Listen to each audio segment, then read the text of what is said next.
देखिए, भारत में लगातार से नेताओं को टारगेट किया जा रहा है।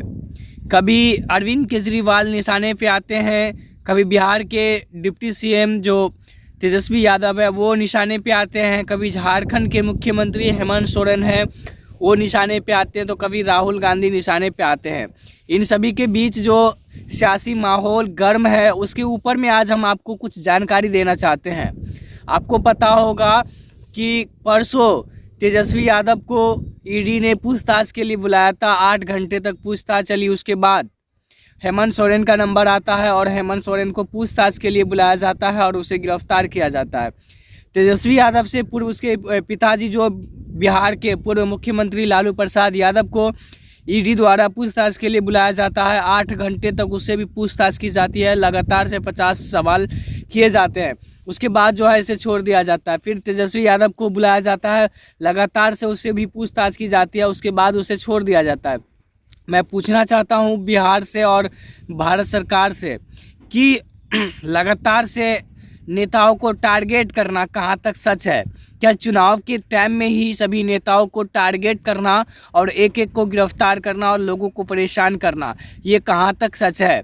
और अगर सच है तो अगर निर्दोष लालू प्रसाद होंगे तो उसके बच्चे कैसे हम जो नौकरी घोटाला हुआ था और जो ईडी द्वारा बताया जाता है, जो उस पे आरोप लगाए जाते हैं लालू प्रसाद यादव पे और राबड़ी देवी पे, तो उस टाइम तेजस्वी यादव का उम्र क्या रहा होगा और उनके भाई बहनों का उम्र क्या रहा होगा जिस टाइम इस पे आरोप लगाया जाता है। ज़मीन मामले में, नौकरी घोटाले में जो इसके ऊपर आरोप लगाए जाते हैं, तो ये सारे बातें बुनियाद है।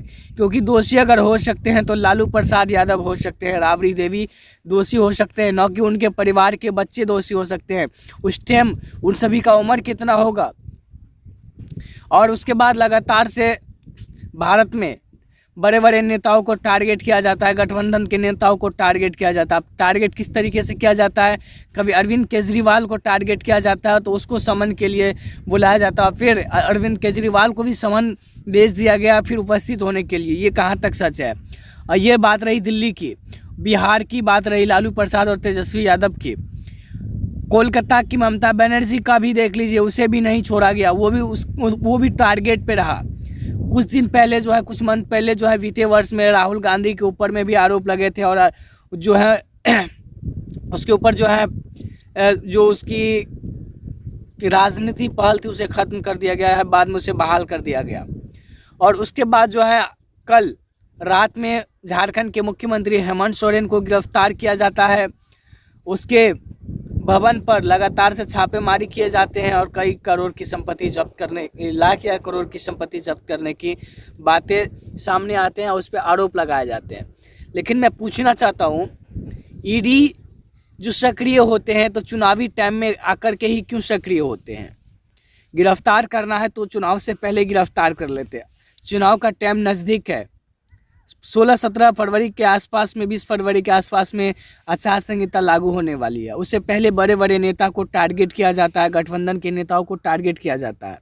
लगातार से हमने देखे हैं कई बड़े नेता को टारगेट किया जाता है, उसको ईडी पूछताछ के लिए बुलाया जाता है।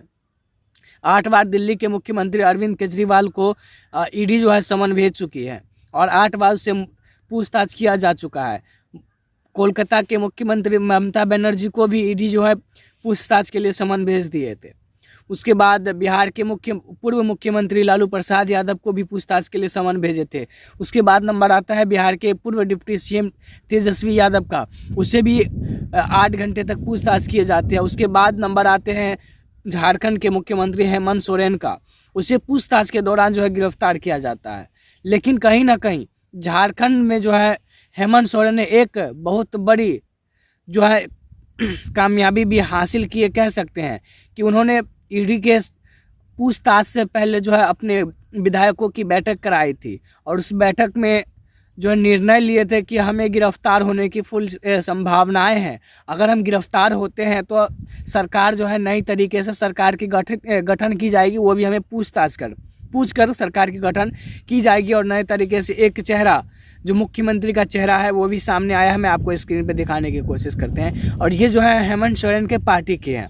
बात बाकी रही अब अभी जो राजनीति हलचल है, काफ़ी से सरगर्म है। ये भारत में पहली बार ऐसा हुआ है जो किसी गठबंधन के मुख्यमंत्री को गिरफ्तार किया गया है। सरकार में रहते हुए भी किसी को गिरफ्तार किया गया है। ये पहली बार जो भारत में हुई है। अभी तक कहीं भी ऐसा मामला सामने नहीं आया था, लेकिन ये पहला मामला झारखंड से सामने आया है। लेकिन सोचने वाली बात है, चुनावी एजेंडा जो है काफ़ी लोगों को प्रभावित कर रही है। तो कभी जनता को दिल तोड़ने में जो सरकार दिल तोड़ने में लगी है। अब मैं किसी का नाम खुलकर नहीं कहना चाहता, लेकिन आप लोग होशियार हैं और नहीं मैं किसी पार्टी का विरोध करता हूं, लेकिन कहीं ना कहीं भारतीय जनता पार्टी ज़रूर इस पर जो है अपनी जो कार्यभार है निष्पक्षता से जो है लोगों को टारगेट करने का काम कर रही है। मैं आपको पेश करने जा रहा हूं।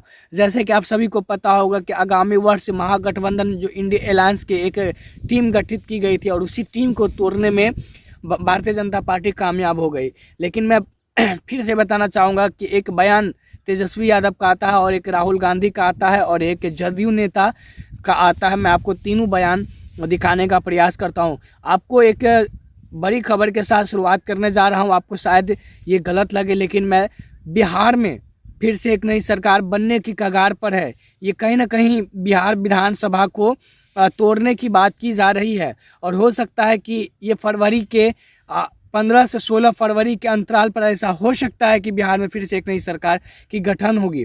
लेकिन ये मैं आधिकारिक तौर पे पुष्टि नहीं करता, नहीं किसी तरीके के। लेकिन एक जदयू का बयान आया है, जदयू नेता का बयान आया है, क्योंकि उनके पास जो है कई विधायक है वो जो है मतलब आरजेडी से पहले नहीं थे, जदयू में थे और वो हो सकते हैं वो आरजेडी में आने की संभावना जो इशारा जो कहीं ना कहीं उसके बयानों से सामने आ रहा है कि भारतीय जनता पार्टी का जो अभी सरकार बिहार में बनी है वो कहीं ना कहीं टूटने के कगार पे है। जिस तरीके से जदयू के नेता ये बयान दिए हैं और ये बयान के साथ अगर 15 फरवरी तक बिहार में नई सरकार की गठित होने की पूरी संभावना है, लेकिन मैं इसे पुष्टि नहीं करता। लेकिन बात करते हैं झारखंड की। झारखंड के मुख्यमंत्री हेमंत सोरेन का गिरफ्तार होना एक बड़ी चुनौती है, क्योंकि आगामी लोकसभा का चुनाव है और लोकसभा चुनाव के एक अध्यक्ष, गठबंधन के एक अध्यक्ष जो मुख्यमंत्री के पद पर, उसे गिरफ्तार करना ये बहुत बड़ी चुनौती महागठबंधन के लिए है, इंडिया अलायंस के लिए है।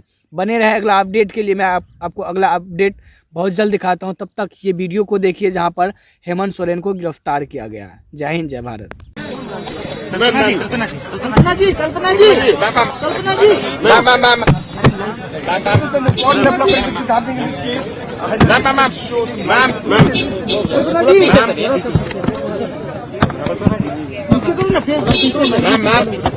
थोड़ा सा पीछे, थोड़ा पीछे रहिए। कल्पना जी, क्या स्थिति है? गाड़ी जाएगा ना? आनंद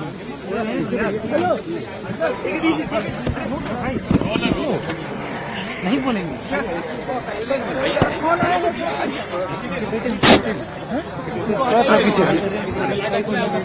आगे गाड़ी